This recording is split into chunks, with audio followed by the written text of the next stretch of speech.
Losing weight is hard enough, but unfortunately, the hardest part is actually keeping it off, and this is because of your body's previous body fat set point. What happens when you lose weight is your body worries about a shortage of food and sends signals to slow down its metabolism, make you more hungry, tired, your motivation drops. Basically, it does everything it can to get you to gain the weight back. However, I have a strategy I've literally never seen a single other person ever talk about that's, in my opinion, the easiest way to make sure you lose weight and keep it off in the long run. Now, there's a lot of reasons why the majority of people who lose weight end up gaining it back, and my thumbnail is no lie. Literally, if you dig through the research, about 95% of people who lose weight end up gaining at least the majority of it back. And sure, we can talk about the usual suspects, things like unsustainable dieting methods, banning all your favorite foods, doing extreme amounts of cardio and running your metabolism into the ground. There's a lot of things we can talk to, but in this video, I'm not even talking about those things. So what's gonna happen with the strategy I give you, it's gonna allow your body fat set point to change as you lose weight so it doesn't fight you so hard, so you'll be less hungry, you won't have so much food focus, you'll have better energy, you're gonna sleep better, recover better, everything is gonna be a lot better, but it's gonna require patience because the more you lose weight at one time, the worse these symptoms are gonna get. So what you're gonna do is you're gonna let go of needing to lose all the weight that you wanna lose all in one attempt right now, and you're gonna focus on losing a portion of that weight with longer periods of maintenance set in between those. And I'm not talking about diet breaks where you just take a couple weeks off, I'm talking about long, several month periods at this new maintenance. So say for instance you feel like you have 60 pounds to lose. What you could do is lose maybe 15 to 20 pounds, go back to maintenance for a long period of time, take the next 15 or 20 pounds, go back to maintenance, and just keep repeating this cycle until you get where you want to be. And it doesn't even necessarily have to be a total amount of weight. You could even just divvy it up to a certain time throughout the year. Say for instance from January to April, you're gonna diet. You'll lose however much you lose during that time, and then you spend May through the end of the year on maintenance. And this way you're spending only 1/3 of the year dieting, giving your body all kinds of time to adapt to this, realize it's the new body fat set point. You don't feel so running the ground because you didn't diet too aggressively and you didn't lose too much. And now that that's your new normal, then you take the next diet and you do this over and over. And this might feel like, hey, that's gonna take way too long. And yeah, it may seem like a long time, but if you think about the way you've always dieted in the past, you're gonna spend way less time dieting because what most people do is they spend 10,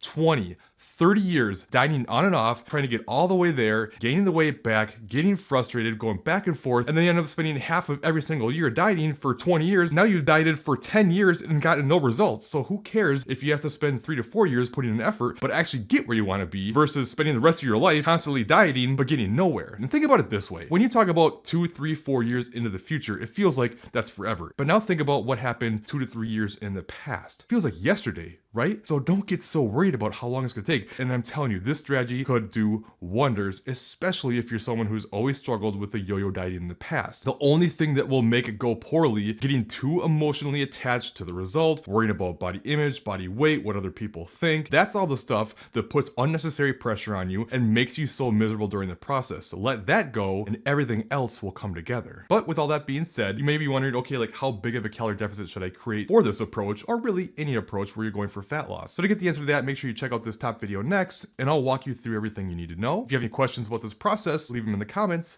and I'll see you in that other video.